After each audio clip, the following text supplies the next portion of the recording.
life finds a way. Was that a good Jeff Goldblum? Not really. Life finds a way. That was really good. Okay, we're going to use that one.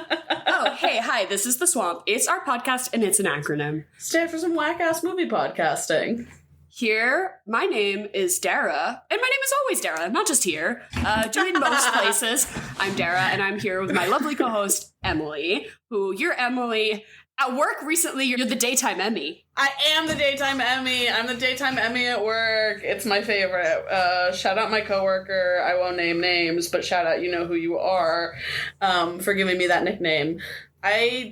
Well, I can't even say that because I don't think you've had a lot of nicknames in your life. Never. You're Dara. No, I have a 4-letter name. It's easy as fuck. If anything, people try to lengthen mine. They think it's a nickname. They're like, what is that short for? And I'm like, nothing, bitch. Yeah. Dorito?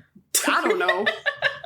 Yeah, I'm the Daytime Emmy, and I'm proud to be it. And we do have a theme. Every month here, we'll pick a theme. We cover movies based on that theme. We just talk about them. We shoot the shit. If you're new here, hey, hi, what's up? We're going to have a Spielberg Summer. We were thinking that it was just going to do, like, summer blockbusters, but then we made our pitch list, and we were like, these are all Steven Spielberg movies. So he does own the genre. He's the king. He's the king of the blockbuster. I mean, I dare say he nearly invented the blockbuster with Jaws.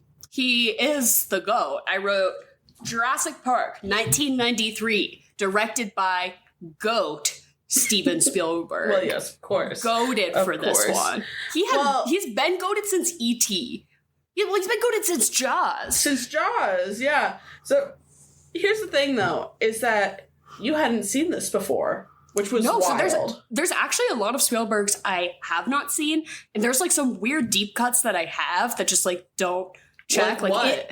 Like, The Fabelmans. So, not deep. I mean, okay. Well, here's, not to talk about The Fabelmans too much, but please. I did not like that movie when I saw it. I'm sure. And now I think about it so deeply every time I watch a Spielberg movie. Now, I'm watching Jaws and I'm like, this is about the divorce. Like, literally, The Fabelmans I did not like, and maybe has, like, stuck with me more than any movie from that, like, Oscar cycle. Maybe I'd have to relook. I saw it for the Oscars and I was like, this is stupid. I thought Paul Dano was going to really kill it, and he was good, but I just didn't really. I was like, I don't need a biography about Steven Spielberg. But now I'm like, maybe I do, because now I'm watching Indiana Jones for the first time, and I'm like, wait, I know who that allegorically is supposed to be. So that's what I'm saying. So we have to have a Spielberg Summer. Have you never seen Indiana Jones? I've seen the one where he rips the heart out of the chest, but I was like 10. Oh my god, it's the worst one! That's what, yeah, right? So we're gonna cover some holes, but hit some high points as well. Kicking off with Jurassic Park. Upsettingly, I have only seen, I think it was like the 2015, the first reboot with Chris Pratt. Yeah. With Chris Pratt and Bryce Dallas Howard. Yes. Awful. And now I believe they're on the third installation of that reboot. So there's there are 3 original Jurassic Park movies. This, a sequel called Jurassic World, I think. And then Jurassic Park 3. Jurassic Park 3. And then they rebooted it again, and they did Jurassic Park, Jurassic World, World Dominion, and Jurassic Park, whatever this new one. This is the third one that they're on. No, because did they do 3 with Chris Pratt? I feel like this is a new one. I feel like this is like this is the 4th?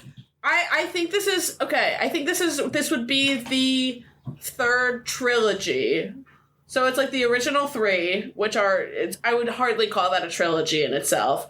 But did Chris Pratt do 2 or did he do 3? I think he did. Wait, let me Google how many Jurassic Park. How many?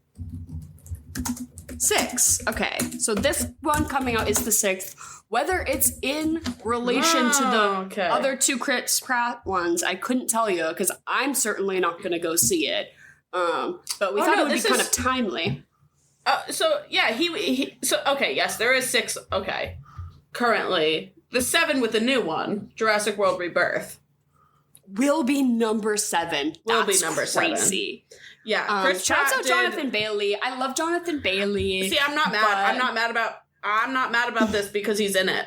I want my boy to have his blockbuster moment. I know we sort of already. He's having it. What do you Wicked did fine for itself. Jonathan Bailey doesn't obviously. need anything now. No, he doesn't need anything. You're right, but he's a big star. He's a big star, and I want that for him. I am really proud of him. I have actually been a fan for a really long time. He was in this Netflix TV series called Broadchurch that came out in like 2015, I want to say. Yes, with Olivia Colman and the Doctor from Doctor Who, and it was like a crime series, and he plays a reporter, and he's very talented. We all love Bridgerton. Of course. Shouts out Jonathan Bailey. But like I said, I will not be watching the new Jurassic Park movies because they have lost their way so deeply. And having seen the Chris Pratt ones and just like being somewhat familiar with what they're doing with the franchise, and then rewinding and watching this first film, I am flabbergasted with how far they have lost the plot here. Yeah. And this would not be a hard thing to continue. And it pisses me the fuck off that they lost sight of what the message of the first movie is. Oh yeah. It's like the fact that they even made a second movie to begin with is bad enough. Well, let me tell you, here's what I think is the only way it could be salvaged. Here's my pitch to Hollywood. Here you go. So in this film, we get these dinosaur experts get called to testify to the legitimacy of Jurassic Park, this theme park built by this kind of kooky millionaire guy. Oh God, what's his name? John Hammond. Yes. And so he's this rich guy, builds this island, he brings them in, whatever. Our two main paleontologists, Laura Dern plays Ellie Statler, who's a paleobotanist, so she's actually really more on the plant side of things, and Alan Grant, who is the dinosaur guy, dino expert. We're bringing him in. And then Jeff Goldblum is a math guy, but he's like, I'm really more into chaos. And it's like, okay, shut the fuck up. Chaos theory. Well, no, because here's the thing is it worked on me. It worked on me. Hot. Yeah. No, if he did the water drip things on my hand, yeah, girl. Yeah, take my top off. But where I'm coming to with this is that the way you progress is you lock in with what Dr. Alan Grant was saying this whole fucking time, which was that they were not lizards, they were birds. And we now know for every time the sequels have come out, we've known more and more about dinosaurs, dude, and we know they were birds. So you do it so that you just make the same movie again, and instead of replicating the DNA sequence with frogs, you do it with a chicken, and now we have Jurassic Park bird mode. This is what you're pitching as a new design? movie? Yes! Okay. New monster design, everything. And maybe they're on a cruise ship instead of a island, you know? What kind of other attraction could we be doing? So maybe they're doing dinner theater.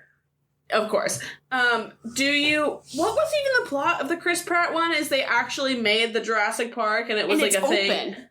It's and now the park is open. So it's like the corrupt billionaires got their way and they opened the park, but now the dinosaurs are loose and there's the public as well.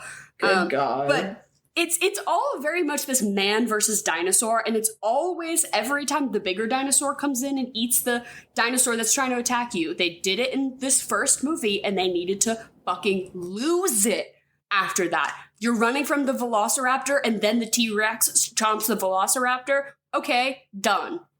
We did it once. They do it every time, and it pisses me off. And it's always man versus dinosaur now, that's what I'm saying, that they sort of have lost the core of what this first movie is, because they're always doing Chris Pratt has to fight off more dinosaurs. It's not man versus dinosaur. It's man versus the hubris of thinking that man can control nature. Exactly. That's the whole, they literally spell it out for you. Right. So it's like, Goldblum has that great line of like, your scientists were so preoccupied trying to figure out if they could, that they didn't stop to think about if they should. And that's the whole movie.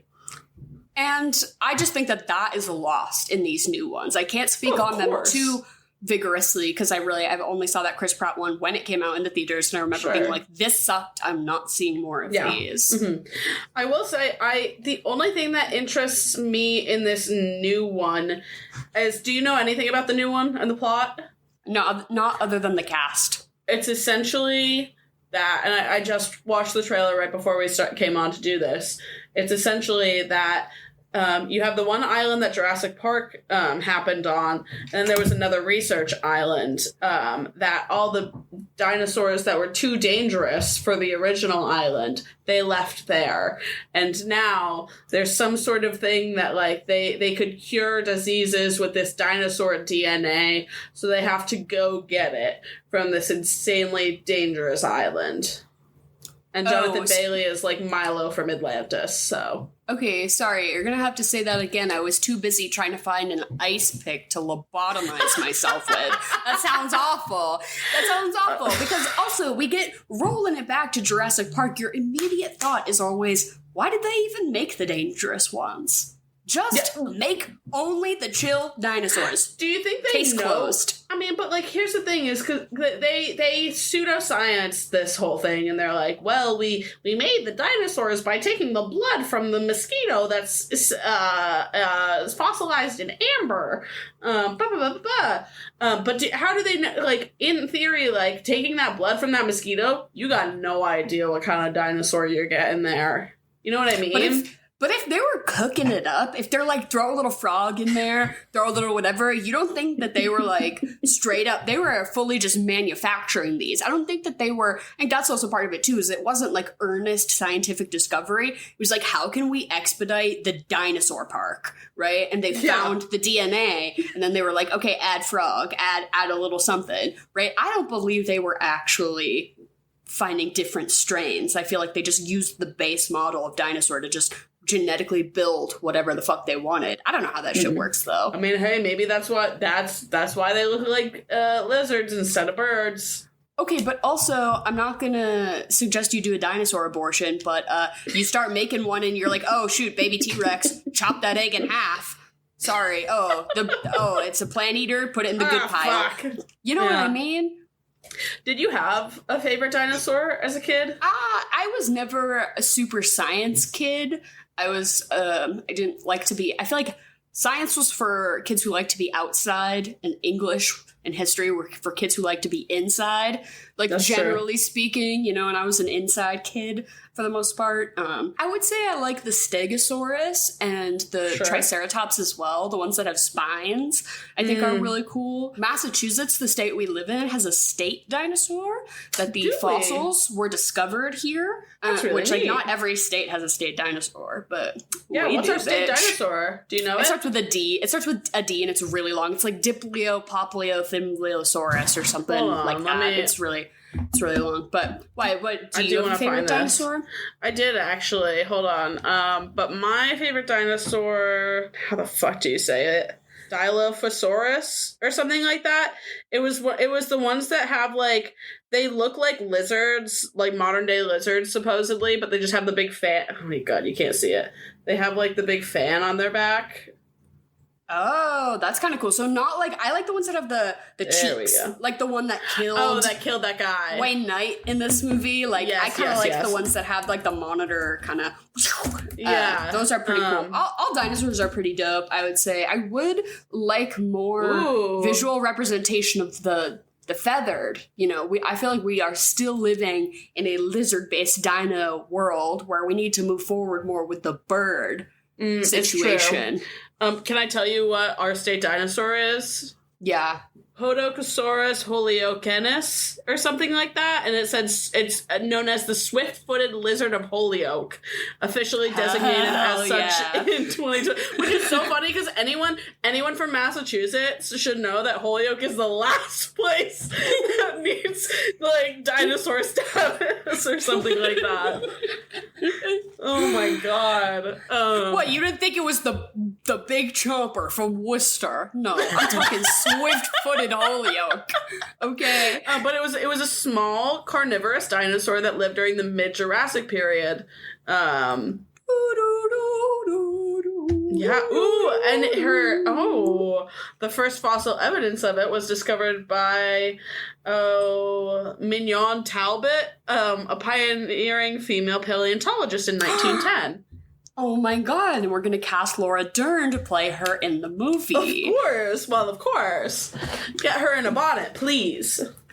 I really liked Laura Dern in this movie. I always liked Laura Dern. Obviously. I rarely, not that Laura Dern isn't baby-faced now, because she is, but I feel like I interact more with Laura Dern media post-2000s, so when I get some young Laura Dern in my life, I perk up a little bit. She was really young. She was like 24 or 25, I think, when they made this movie. Way. Which is crazy to me, because I would have pegged her, I don't know, maybe like 30. I think she doesn't quite look that young. But yeah, super baby-faced Laura Dern. Yes.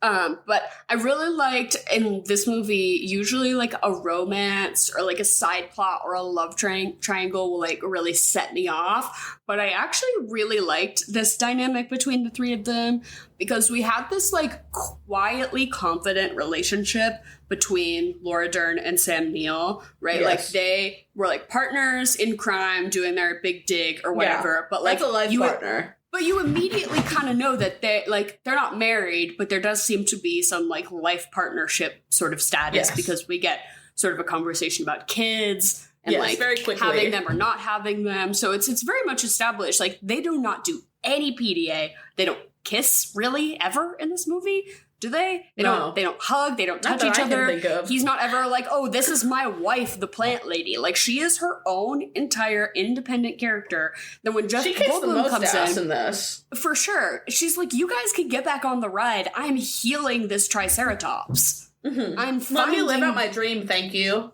She's like, I'm IDing these plants. I'm digging in the dinosaur poop. Thank you. Between her and Dr. Grant, basically, she's like, oh, I could see myself maybe liking kids, but, you know, jury's still out. And he's like, nah, not for me. And then this whole thing is her, like, I don't know if she's kind of pushing him towards interacting with these children, but there are these two kids. There are these two kids who are also at the function. Why they get to be on like the ground zero testing of this is so problematic. Like, it's because it was their grandfather. No, I know, but that's still fucked. They're like, we're going to determine if it's safe. The kids can go. Like, kids don't go on the OSHA screening, okay? When we're testing Six Flags, they're not like load up the ride. Yeah, no, Grandpa fucked up this weekend. And shame on their parents, honestly. I think whatever parents these kids have, I think they forfeit the right to parent these children now, and now it's up to Laura Dern and Sam Neill. They after all of that trauma, they're all trauma bonded. So it just makes sense give them the kids. Right, they're a family now. This whole time, honestly, I do kind of respect no need to introduce two other characters to either just, like, kill or not kill or whatever. Like, to have their parents be around could have muddied, you know, maybe we would have gotten less screen time from Samuel Jackson, or we would have gotten less screen time from, you know, one of the other scientist characters who I really liked all of them. So I'm like, we don't need their parents. I loved my king poacher, my big game hunter. Yes. Even though that's inherently problematic. He's probably my favorite. The clever girl line, too. I also hate obviously how the Chris Pratt movies have sort of twisted that. It was like this reverence and this respect for this other dinosaur, right? And then you're like getting them at the end. And Chris Pratt is rolling around being like, these are my pets. Literally. Fuck you. This is Blue. Oh, this is Blue. She's my pet. Oh, clever girl. Oh, she's like a dog. No. I want Chris Pratt to get eaten by those velociraptors. I want to watch. That's how it's supposed to go. I need Chris Pratt to have his stomach ripped open and his intestines spill out everywhere. Entrails. Yes, yeah. I want them to play with him while he... Sorry, that was about to get too dark, actually. But yeah. You know who's starting to give me a little Chris Pratt energy? And a lot of people have Rob McElhenney. Yes! I knew it. Yeah. Well, it's not Rob Chris Mac. Pratt. It's the name change. Rob Mac. I'm like, no, everyone's gonna be dead naming me Rob McElhenney. I'm not calling you Rob in Mac. the head. No, he needs to be shot in the head and put down. Like the way that he, like the Ryan Reynolds, like symbiosis. I didn't realize they were like friends or whatever. I didn't realize that this thing was happening until this whole name change conversation. And I'm like, are you in the sort of like weird, rowy, parasitic friendship that your own show for the past 15 years has been making fun of. Like the That's Mac exactly Dennis. It's the Mac Dennis relationship, but you're just doing it with Ryan Reynolds. How fucking pathetic. It's exactly Anyways, that. Shouts out Caitlin Olsen, though. I love her, and I think she should leave that man. Literally, she put him on blast because she was like, yeah, I told him not to show our children's faces, and he did it anyways.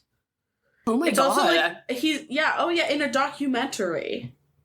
Yikes. Yeah, not cool. That's not a cute boundary to cross. No, it's really gross. I mean, both of them are really unsettling to me at this point. They look like themselves, but not actually. It's just uncanny valley for sure. Yes, yeah, exactly. The uncanny valley of like plastic surgery. It's just, but I do love her. So, wait, speaking of plastic surgery, I just watched the other day for the first time Repo, the genetic opera. It's this corny musical movie from like the early 2000s where they sing like metal music, but it's about in the future when all surgery is too expensive, they start putting it on subsidized payment plans, but if you don't pay off your like heart transfer, they repossess your organs. So it's about like government repossession.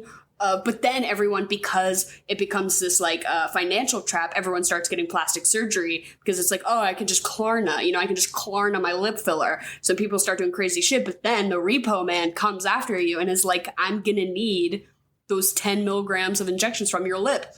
Snatch them off, Interesting concept, I think, could really be reapplied in like a modern day take. Let's reboot Repo the Genetic Opera. I'm here. What year was this? Oh, I want to say like 2008. Oh my god, that's like we gotta get what's his name? He does all the gore or the body horror stuff. Oh my god, he just did that Cronenberg? one. Yes. You need Cronenberg to remake that. Right. I don't know if it needs to be a musical this time around necessarily, but that also could be fun. Yeah, but you could get like someone really creepy to like do the music like in the same way that like what's his name did it for Suspiria. It's its own sort of opera. Oh yeah, wait, let's get Trent Reznor and Atticus Ross on the fucking Repo the Genetic Opera reboot. Now we are so far off track from Jurassic Park, but this is what I'm thinking about now. I don't think that's a bad thing. What needs to happen is that Sam Neill needs to hang out with these kids, go through some traumatic events, and then maybe he'll think about shooting a load in Laura Dern. Oh my god. Yeah, well, so... You didn't like that transition? You didn't like that? No, I loved it. I somewhat relate to him. I think I'm a little bit better at hiding it, but like when you're just kind of generally not unsettled, but like just not super comfortable around kids. Like it's like I don't interact with kids a lot, so it's like when I do, sometimes I'm like, I forget. You're 9. What are 9-year-olds into? I don't know. It's tough. It's like. But I think this sort of story of him unfolding basically, through like fight or flight trauma response, learns to be somewhat endeared to these children. Mm-hmm. I just actually thought was like a way more interesting use of the character time rather than like him being jealous about Jeff Goldblum hitting on Laura Dern or anything having to do with that situation. I kind of liked that he just went off and did his own little side quest about, becoming a father. First of all, the fact that I'm supposed to, and I don't even know if this was the intention, am I supposed to hate Jeff Goldblum or think he's a bad guy? I'm nothing but endeared and attracted. No, I think we are supposed to think that he's cool and suave and that we like him. I think that's in his contract always, is that there's got to be an air of like cool jazz guy energy as well. He's like in a leather jacket, but I don't think he was supposed to be like douchey or anything because I think the clear like villain was like the park owner, but even he like learns his lesson at the end. Even he is like realizes the mistakes he's made. That's the thing. Apparently they don't, because the whole second movie is about Jeff Goldblum filming a documentary about the other dinosaurs that this guy went on to make. The sequels don't exist to me in this canon. I'd like to just preserve movie 1 because I did kind of like that it was like the main villain was able to change. Sure. I don't like that Samuel L. Jackson had to die for that. I loved his character. The whole side plot about Wayne Knight trying to sneak the dinosaur DNA out of the island, and that's the reason why all of the power goes down, is because he has to shut down the security system so that he can sneak all the dino DNA off to somebody else who wants to do something with it. But I was like, my guy, you could not have done this a day when there weren't kids out there? You couldn't have shit. Not even on his radar, dog. I could not believe that. He has his side thing. He tries to get the stuff out, and then he fails and he dies. So he's sort of like our villain B, I guess. Like, he's this other guy we are rooting for. You know, he does the bad thing, and then we're rooting for him to fail. And he gets murked. He gets murked in his car. And that's about as violent of a human death that we get, like, alluded to. This movie is very scary, and there's a lot of tension, but there's actually not a ton of on-screen gore. No, which is really... I made a note of that as well. Like, they did a fabulous job of scaring the absolute shit out of you without showing you, like, abject gore and violence. I thought it was great. I don't need, like, all the blood and guts. I don't need to see someone ripped in half. Put them behind the bushes, make them scream, show me the big animatronic dinosaur ripping them up. That's all I need. You use some, like, interesting filmmaking techniques to use light and sound to create tension. Who would have thunk it? Well, exactly. Mr. Steven Spielberg. Let's block our shot in a way that's interesting, right? And that's why that's my man. Even just, like, it's already a masterclass in that from the first opening scene with, like, you know, the dinosaur in the cage and they're trying to move it into its enclosure, and, like, just the whole, like, the tasers inside the box lighting up, and, like, it's pretty quick cuts, but obviously, like, it's a sort of an action scene. You don't see more than, like, a guy waving his arms and screaming, but still, I'm spooked. It's a little corny, but, like, we see the cow, get, like, lowered, and then, you know, they claw it back up, and it's just, like, a bunch of demolished straps. Like, that is both, like, visual humor and also creating that tension. Oh my god, what's that standing right behind you? Oh, it's... not a dinosaur, it's Jen, with the looming fear of the decisions I'll have to make. With her interim podcast segment, Chocolate or Vanilla, she's going to say two things. We're all just going to say which one we like better. It's a hoot, it's a holler, breaks up the show. Jen, how are you today? And is there a theme this week? I am good, and the theme is kind of things that might be related to summer. Kind of things that might be related to summer. Okay. Well, we are in the swing of summer. Yes. We've had a couple of 90-plus degree days where we are with, like, 100% humidity. Oh, my God. Everyone loves to complain, like, their section of the world is the worst. Like, no, you guys don't understand England heat. Oh, no, you don't understand SoCal heat. We get it. We've all been in places when it's hot, and it fucking sucks. It's not the heat, it's the humidity. It's the humidity. It's the mug. I will say, though, one thing that I learned recently is that, like, I guess in England, they're not really able to open, like, their windows all the way, and I don't know if that's for, like, all probably not like all London buildings, but, like, London, but, like, I think it's some sort of weird not law, but, like, building code or whatever, that, like, windows can't open very far, so they just get deprived of fresh air. So no one can jump out? I think so. I think that's the idea. Yikes. We're not even the first floor homies? Don't get a full open? I don't know. I didn't do too much research, but I think it's, like, a whole, like, code thing. Haven't you been to London in the summer? I was, but there was central AC, so it was fine where we were. Privileged. Yeah, exactly. Okay. Privileged in my Airbnb. Jen, is it time for chocolate or vanilla? Sorry. Chocolate or vanilla? Chocolate. Vanilla. Chocolate. Chocolate, vanilla, or strawberry? Chocolate. I'll say strawberry, because my strawberries are starting to pop up. Yeah, I'll say strawberry, too. I just bought a bunch of strawberries, because I'm going to make fruit salsa. Ooh, sounds delicious. First one is, I'm not going to say his name right. So, blockbuster directors Denis Villeneuve or Ryan Coogler? Okay, so it is fair because it's French, and you're allowed to Yes. pronounce French people's names wrong because they don't Exactly. deserve our respect. I always said Denis Villeneuve, and then that was wrong, and somebody's like, his name isn't Dennis, you idiot, it's Denis. And I was like, Denis. okay, well, it's spelled like Dennis, so sorry, but it is Denis Villeneuve, Yes. I believe. Okay. Yes. I really I like that you committed to it, Jen. Though you said, I don't know how to say this, so I'm going to say it anyways. We were just talking about Michael Crichton, and like, that's the way I say it. I don't know if it's right or wrong. I know what you mean. I know what you mean. But this is a tough one because they're both really great directors and both have hits and misses for me personally. So it's not like there's one with like a 100% body of work that I'm obsessed with. I will say Ryan Coogler's, I'm docking him points just because it's a Marvel situation where objectively those were like, as far as Marvel movies goes, those were pretty good. So I'm almost leaning towards picking Ryan Coogler because I'm really interested to see, he's still very young. So I'm really excited with what he's going to do with the rest of his career after he breaks free from that Disney contract a little bit. So I'll pick Ryan Coogler for that. But Denis Villeneuve just took over the Bond franchise, which kind of tickled my pickle. I'm excited now. I'm not a huge Bond fan, but I'll go see him. I am a huge Bond fan. So here's the thing is I'll pick him for that. And I did love Dune. I am horrified though, because it's under Amazon's jurisdiction.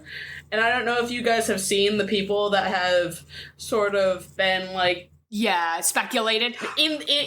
Speculated for Bond. It's I don't like, believe any of that. They're all. It's like better Jacob not Elordi be. and Tom Holland. Fuck that shit. Absolutely Harris not. Dickinson. No way. None of these men have what it needs. None of them. Some other guys said Will Poulter. Get out of here. Get out of here. I will not rest until Dev Patel is Dev my Patel! James Bond. Oh, Yes. good choice. Good choice. Fucking Christ, dude. You like, back that up, Em. Oh, he could do it so well. He's got the accent. He's got the action experience. He's got the butt. He's got the face. He's got the charisma. He is suave. But I think one thing that I really liked about what's his fucking He's too good an actor. Daniel Craig. Daniel Craig's Bond was that like he was a lot more clunky, and I think that's one thing that I like, and I could also see Dev Patel bringing to this as well. Yeah, I don't know. I just think he would be the easiest fit for that. Yeah, I am behind you with Dev, and I will say Denny because of Dune. Yeah. Shouts out Dune. Shouts yeah. out Dune 2. Shouts out Dune 3. Dune 3. Messiah? Is that Dune what it is? Messiah. Dune Messiah starting I think it just started, right? Like production. I believe so. It's only Yeah. going to be one movie, right? They're not going to break it into two? Just I one, I think believe. so. He wants it to be a trilogy, from Nice. what the interviews have said, because they've asked him if he wants to continue, and he's like, no, I don't care for the other Dune books. Also, in my mind's eye, this is a 3-movie situation. Dune 1, call. Dune 2, Dune Messiah. Good call. The next one is the sun emoji with the glasses or the beach umbrella emoji. Does the sun emoji have glasses, I don't think Jen? it does. The one on your email does. You know the one on your email? No. I'm not using Teams emojis. You think I'm using emojis during work? I don't want those people to have any frivolity or joy coming from. I hope this email finds us both dead, okay? That's my energy. I don't dream of labor, thank you. I do the manual smiley face with, Yeah. I like to add the nose. And I just think, that's a classy way to do a smiley face at work. Keep it on the keyboard. I'm not trying to open a second menu. So I guess for that reason, I'll say the umbrella, because fuck this fake emoji situation. I don't think I've ever used an emoji or like a emoticon in a work email. But I'm gonna Apparently go. my work is a lot more casual than your work. Apparently. Oh my god. I wish my boss was sending me like the little like poop with the smiley face on it. And you're like, yeah, I am shitting on company time. Thank you for noticing. Thank you. Yeah, I have been gone for 45 minutes. I bet you wonder where I am. Yeah. What are you gonna do? Come in here and stop me? Yeah, right. Get my Teams notification while I'm actively scrolling TikTok on the toilet. I'm gonna go the sun with the sunglasses though, because that does seem more my vibe. It's also really meta in the sense that, like, what does the sun need to wear sunglasses for? Exactly. Good call. Good call. What bigger sun is there out there? What is the sun afraid of? I don't know. Maybe he just wants to look hip. For that reason, I'm going to go with the glasses. Next one is jelly sandals or flip-flops. Ooh, I love jelly sandals. Those were big. I loved to wear my clear jelly sandals with a fun sock underneath in high school. That was very much my look. That was a staple for you. And one time I was at a music festival and I was rocking that look, and this trashed woman who was standing right next to me, we're about to hear Vance Joy play his one-hit wonder song Riptide, and she turns around, she's looking at me and she goes, oh, no shoes. And she was just so trashed that I was like, I cannot explain to this woman what jelly sandals are. She is not in the headspace to receive this information. Oh, that's funny. Were they like the ones too? Because they're like sandals, but they're kind of like they've got a lot of structure to them, right? It's kind of like there's a heel, yeah, there's a heel, bottom. I mean, depends on the quality you get. Okay, but it goes across, like, fully across the top of your foot, essentially. Okay. Yeah. It's not like a slide. It more as a clog. It's more of a clog. Yes, okay. Yeah. I do remember it's made those. of plastic. Yeah. I remember even just, like, I had those for my Barbies as a kid, and those were the move to even put on your Barbies. Can't say I ever owned a pair, but I would still like to, honestly. So I'll go with the jelly sandals. Yeah, same. I'm going to go with jelly sandals for the sweet. I'm not a big flip-flop fan.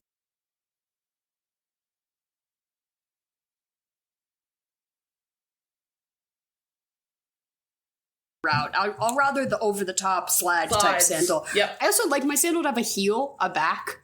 If I'm actually, like, walking around, if I'm just on the beach or my house, I don't care. Yeah. Slides are fine. But, like, if I'm out, I cannot risk losing a shoe. I'm not that coordinated. Guys, I drag my feet. Can I make a statement really quick? Because I feel like this is one chocolate or vanilla that I've probably stood on business for the entirety of us doing this, is if I'm pro Crocs or anti Crocs. I know you hate Crocs. I hate Crocs. I recently came into not one, but 2 pairs of free platform Crocs, and I've been using them as my gardening shoe. And you love them? You took them? They were free. They fit me perfectly. I'm gonna wait to give you my final judgment on them, but I have been wearing them. The platform Crocs are nice as well. Yeah, I like a good sturdy base for my flat feet. You're gonna put gibbets in your Crocs? I don't know about that. We'll see. We'll see if something really tickles me. I had some Pokemon. I'm not even that girl. Maybe some floral gibbets or something. Or people have the ones that are like bottle openers, the Margaritaville. I do like gibbets. those ones. Jimmy Buffett's Margaritaville has branded gibbets, and I'm pretty sure they're very fire. I pass the sign for the new Margaritaville on the Cape every day on my way to work, and so I might have to make my journey over there just to get some. Your pilgrimage? My pilgrimage. Next one is an Oreo shake or a vanilla cone with sprinkles. An Oreo shake. So those are my only 2 options. I walk up to the ice cream stand. That's what I'm ordering. I love Oreos in any sort of ice cream context, too. I love a cookies and cream moment. Everyone knows my favorite is the coffee with the cookies and the cream in it. Oh. Deer tracks, if you will. Is that what Deer Tracks is? I think so. I don't know. I'm losing all of my Giffords memories. I'll go Oreos on this as well because I'm not a sprinkles person, honestly. So I'll go Oreo shake. Ooh, I love a soft serve with sprinkles. I'm gonna go with that. I don't like the way they stick in my teeth. I don't like chunky stuff coming up my straw. That's fair. Okay. Fair. And I like a challenge. I like to do a little excavation. You're getting that clog in the straw, and you're sucking it till it comes flying back, and you choke on it. The straw sucks into like the sides of the straw. Yeah, folds. Next one is E.T., Shrek, or Lion King. Shrek. Yeah, Shrek. Tough, but it is Shrek. Yeah. I love E.T., but me and my friends would have beat E.T. with rocks or whatever that hilarious post was. E.T. is great, but E.T. is no Shrek. Yeah, Lion King is fine, but it's no Shrek. Exactly. Yeah. Case in point. I agree. Yeah. What kind of swamp would we be if we didn't pick Shrek for the sweep? Next one is Steal My Sunshine by Len, Love Shack by the B-52s, or Watermelon Sugar by Harry Styles. Ooh, I will have to pick Love Shack by the B-52s just by way of shouting out Rock Lobster, which is one of the greatest songs ever written and is a complete summer vibe. Yeah, I'm gonna have to go Love Shack as well, because I don't think I get a lot happier than when I get to sing out a hugging and a kissing, dancing and a love, or some shit like that. I don't even know the lyrics. Or when they go, tin roof, rusted. Exactly, yeah. Yeah. Catch me on any given day screaming Love Shack in my car. You are welcome to my one-man performance. Yeah, I'm with you guys. Windows down, sunshine and Love Shack. See, you're doing Love Shack. I'm doing the part of Rock Lobster where they just name an animal and then do the animal noise. It's like, let me hear the dolphin. Let me hear the fish. Blah, blah, blah. And they do that for like a minute and a half. It's great. Have you seen, there was something like, I saw some crazy video recently where it was like at a music festival, they had like some ridiculous like lobster thing available to buy, and someone did, and while they make it for you, they play Rock Lobster in a lobster costume, and there's a guy like actively playing the flute while it was happening. I'll send it because it seems very up your alley, Dara. I could see you dancing in a lobster costume. Perplexed. Me I'm too. perplexed by this. We're gonna take a road trip. Booksmart, Point Break, or Barbie?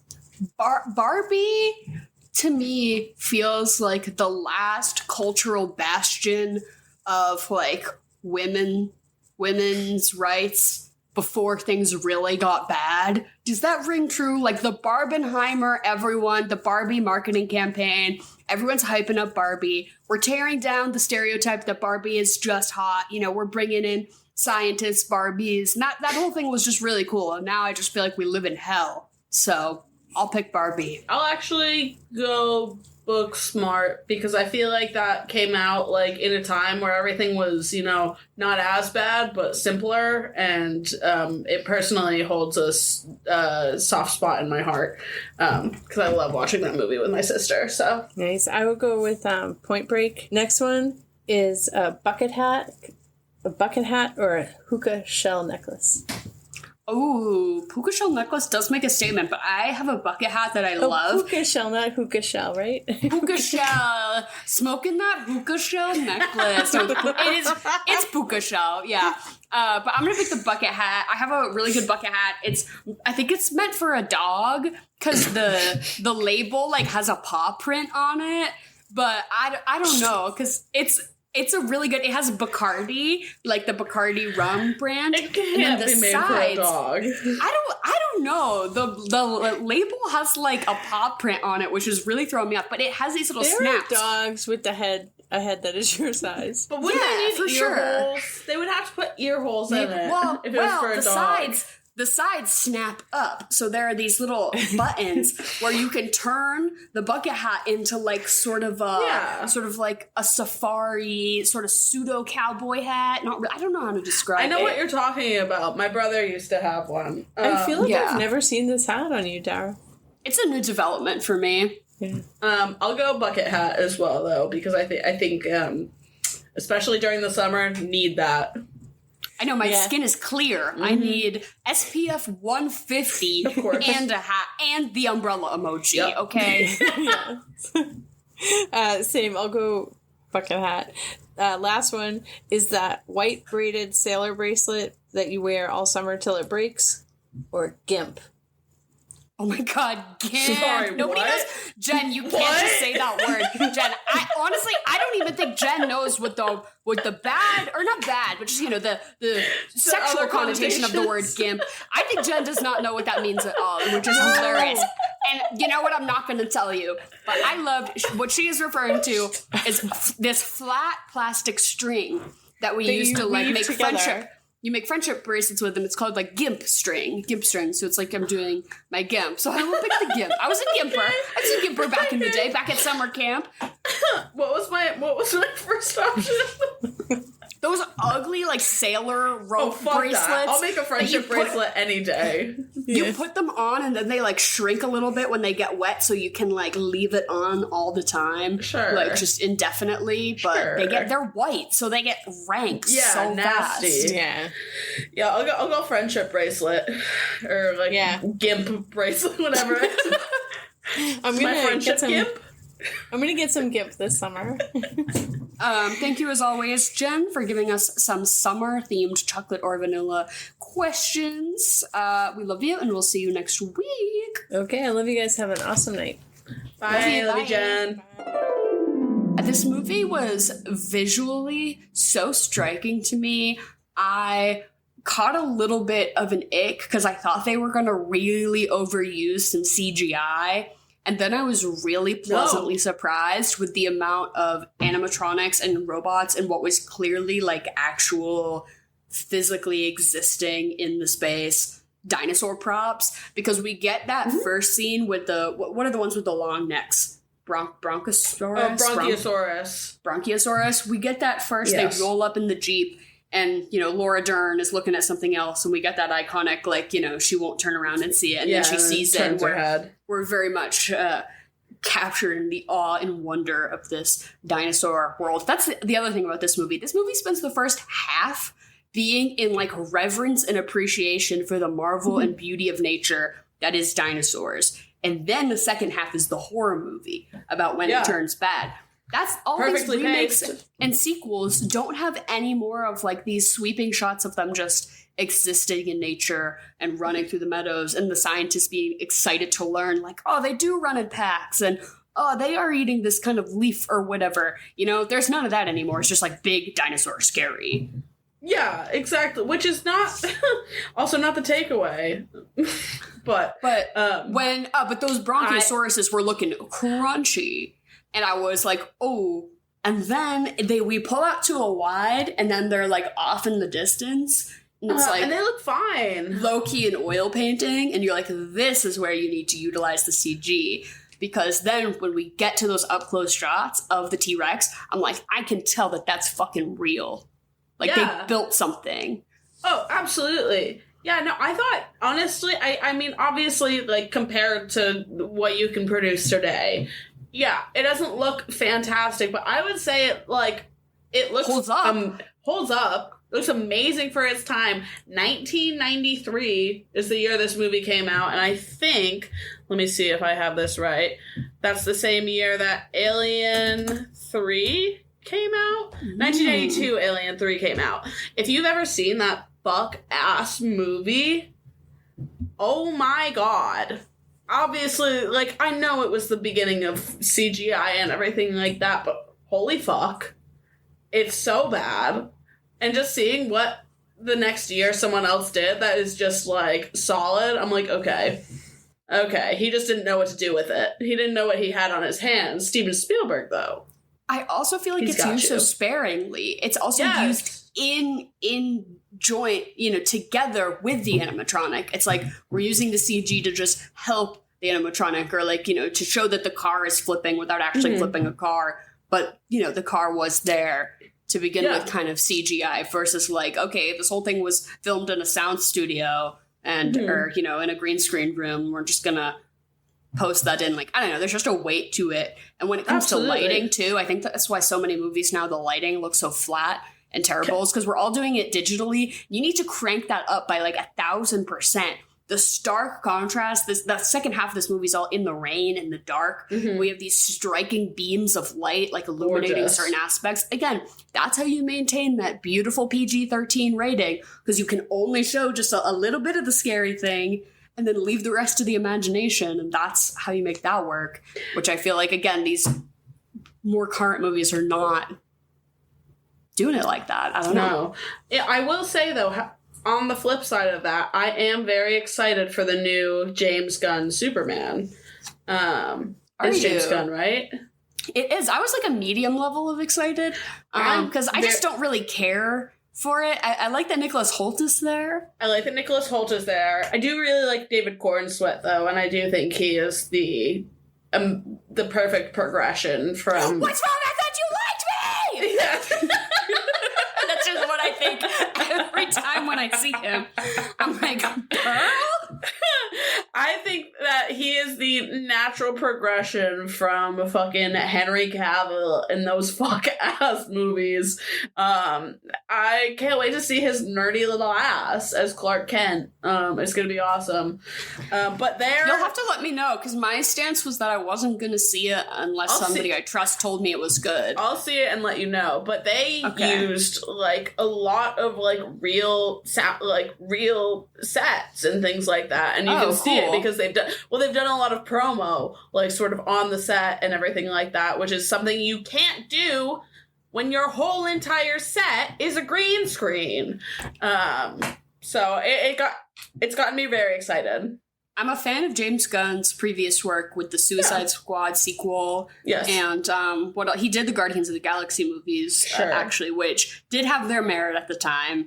A little exhaustive once the fan base really took to it. But speaking of Marvel, though, similarly on the summer blockbuster topic of superhero movies, I do have my pre-sale ticket for Fantastic Four, which every passing day is looking bleaker and bleaker to me. It's coming out later this month. Why? Pedro Pascal said he wanted to do a transatlantic accent and they wouldn't let him, and that they legit had a dialect coach to help him do transatlantic, and when he showed up to set being like, I'm going to do a period accurate 1960s transatlantic accent, they were like, no, we wanted you to just be Pedro Pascal. He's like, why'd you get me the dialect coach then? I'm super into this. Also, Sue Storm's hair is so sad and flat. Vanessa Kirby has these, like, beachy waves. It's the 60s, bitch. Put her in a beehive. Yeah. Like, a lack of commitment to the aesthetic, which early on is what got me excited about the movie, is now just seeming to be, like, fizzling out into Marvel nothingness. So I'm losing a little bit of steam, but I am going to go see that one, so I'll report back too. It comes out the 20-something. I'm seeing it the 27th. Cool. So... Cool. Yeah, we'll cross-reference each other for our superhero movies. Speaking of summer movies, I don't think that a blockbuster truly needs to be more than 2 hours if it's paced well and if it's a well-done movie. I could have watched 3 more hours of Jurassic Park.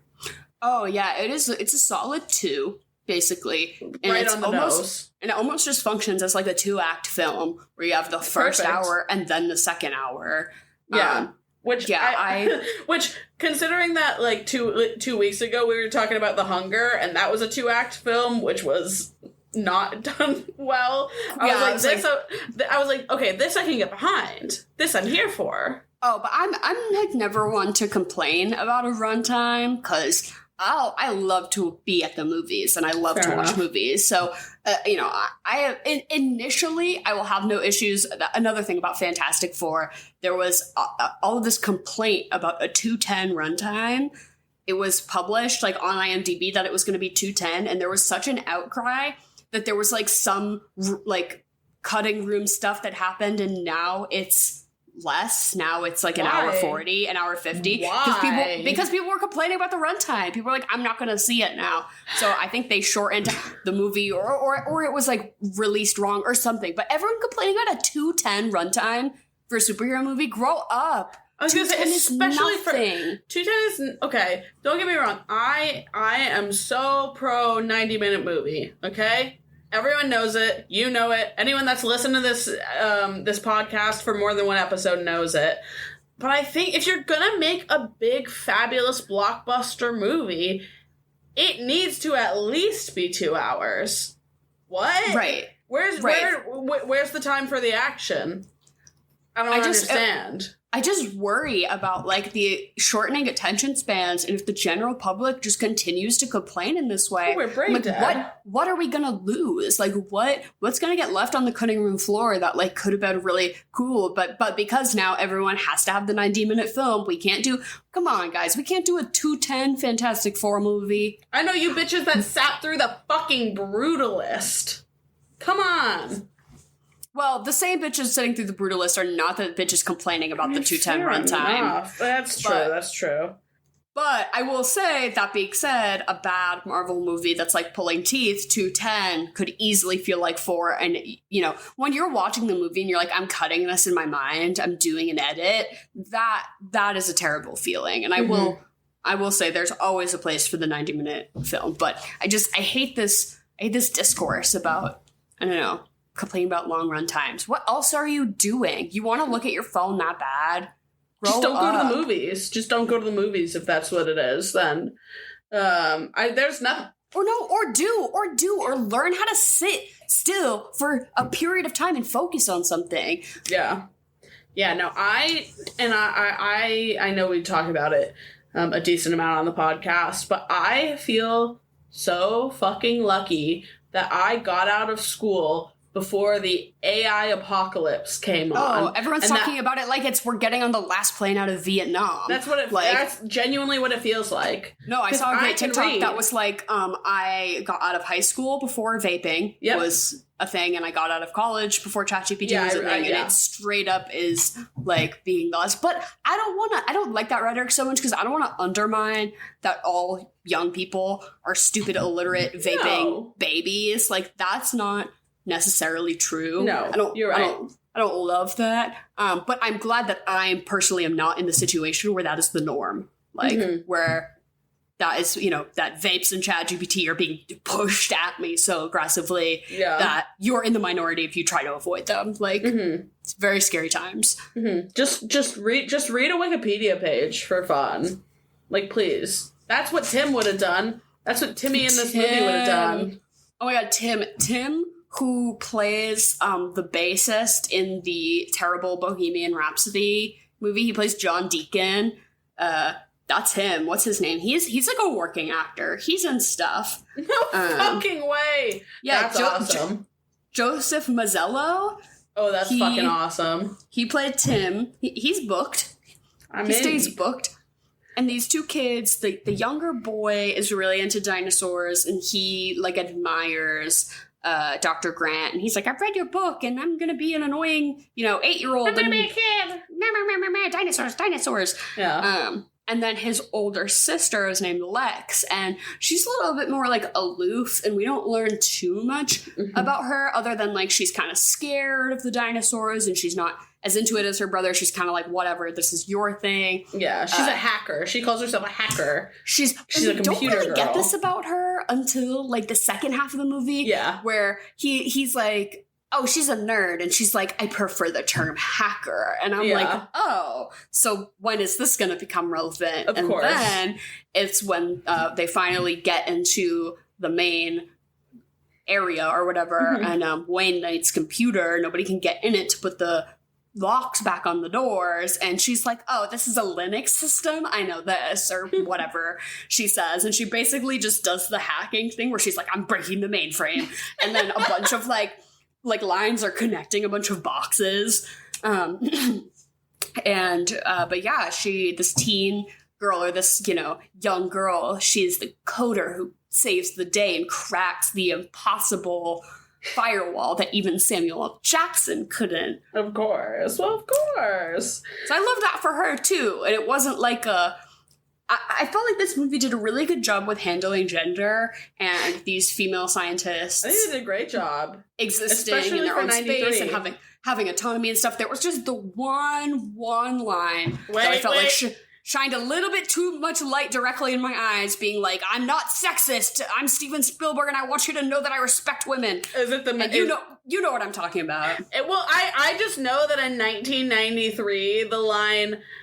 dinosaur eats man, woman inherits the earth, hit so hard. If Tumblr Oh, that's was not around, what I'm talking about. What one were you talking about? That was amazing. There's just one point where they're going back out. They've come back. Jeff Goldblum is like injured, and they're going to go back out. And she's like, "Get me the map." And then Mr. Hammond, the old guy who owns the park, is like, "Well, shouldn't I go? Because I'm a, and you're a." Yeah, basically doing like, I should go because you're a woman. And she says something like, "I'll teach you all about, genetics or whatever, like sex characteristics when we get back." Or she has a quippy, fun line like that brushes it off, and it's fine. But I just I didn't need to be reminded that it's like, yeah, and she's a badass woman who can take care of herself. Like up until that point, that's all I had felt about her. You don't have to prove it to me again. And we were on the same page, and she looked incredibly hot doing it. Once the pink blouse came off and the tank top was on full display, I just about bit my knuckles. Yeah, she looked great in this. Fantastic. And I her will hair say, too. Her billowy, sweeping blonde hair. That's just it's wet and it looks good, and then it's dry and frizzy and it looks good, and then it's like got mud in it and it still looks good. exactly. But yeah, no. I mean, this is a sexy movie. Obviously. Right, and it is inherently kind of sexless. Like I said, there's no kissing. There's like some flirting and some surface level, sexual tension. Absolutely. I would say, but it's the cut to Jeff Goldblum leaning with his shirt unbuttoned and his injured leg. Oh my god! Like, give a girl a fucking warning, please, sir. In his prime. Oh. I don't know, though. If a guy starts trying to talk to me about chaos math...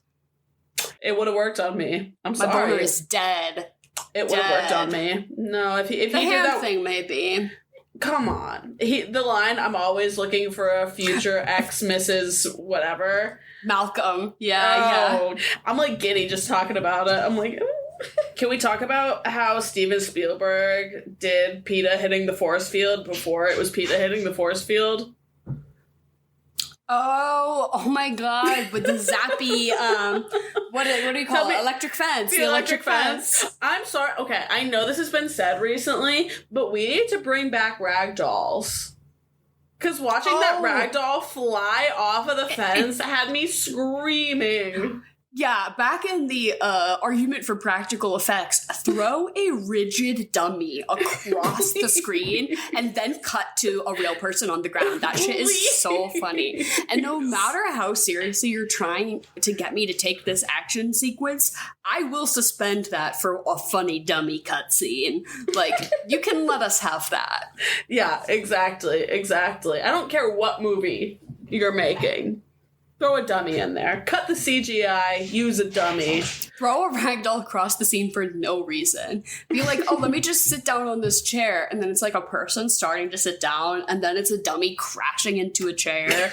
And then it's just cut of the person sitting on the chair normally. Like, do that, please. Should we get into our regularly scheduled programming? I feel like we barely talked about this movie, but at the same time, if you haven't seen Jurassic Park at this point, even Dara's ahead of you now, so get on it. I also felt like through cultural osmosis, I basically knew what was going to happen, but I was still delighted with the wonderful filmmaking of Mr. Spielberg. He ceases to let me down. Yeah, no, that kitchen scene with the two velociraptors and the kids. Oh, amazing. I mean, I remember seeing that as a kid. Masterclass. And that scared the shit out of me. Yeah, masterclass. That's, like, I mean... Putting the dinosaurs in a man-made environment and having them still behave like apex predators. Ooh. It was very sick. Love that.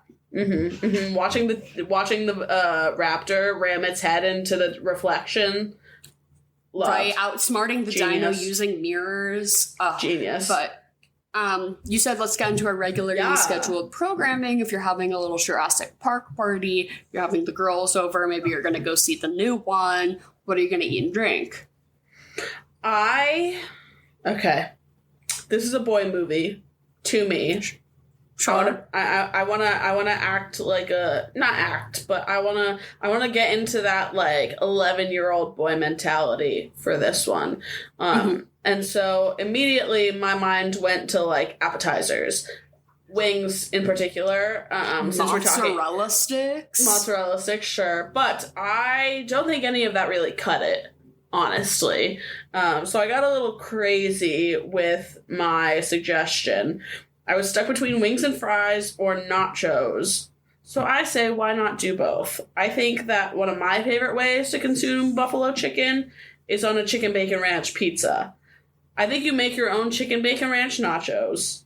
You know, Ooh, cheese, like a ranchy sour cream, bacon, of course, buffalo chicken, jalapenos, onions, whatever other nacho fixings you want. CBR nachos. This is elevated. Thank you. Thank you. This sounds like something that they would serve at Guy Fieri's restaurant where... You're shitting up your back after this, that's for sure. Yeah, you leave in a diaper. Exactly. And you have a Miller High Life with it because... King of blockbusters deserves the king of beers. That's beautiful, and I think that we're at the same function, but my suggestion is for the children and picky eaters, and that is some dinosaur chicken nuggets, baby. There we go. Easy. Yeah. And, you know, make the argument all you will that they get crispier because they have more angles, and that therefore they are the better chicken nugget, and I'll just refute you with, I think you just wanted to eat a fun dinosaur. And that's okay, too. And that's okay. What are you going to drink? I want one of those juices that comes in the barrel. Oh, yes!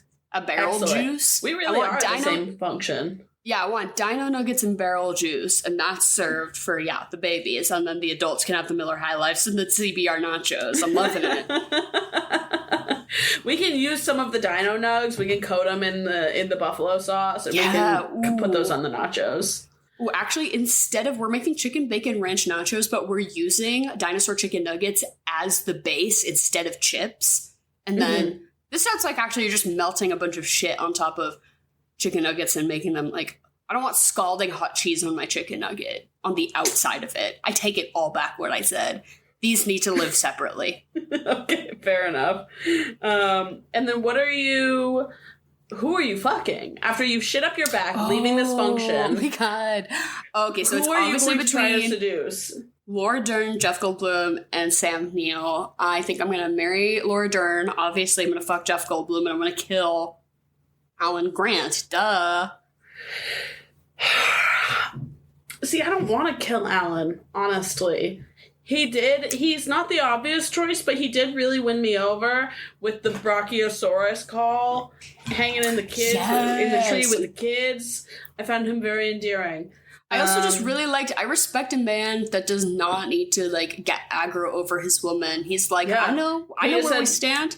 He was like, Jeff Goldblum was like, oh, are you two together? And he said, yes. And that was we don't need to be doing all that PDA. I like that. That is the marriage I am in.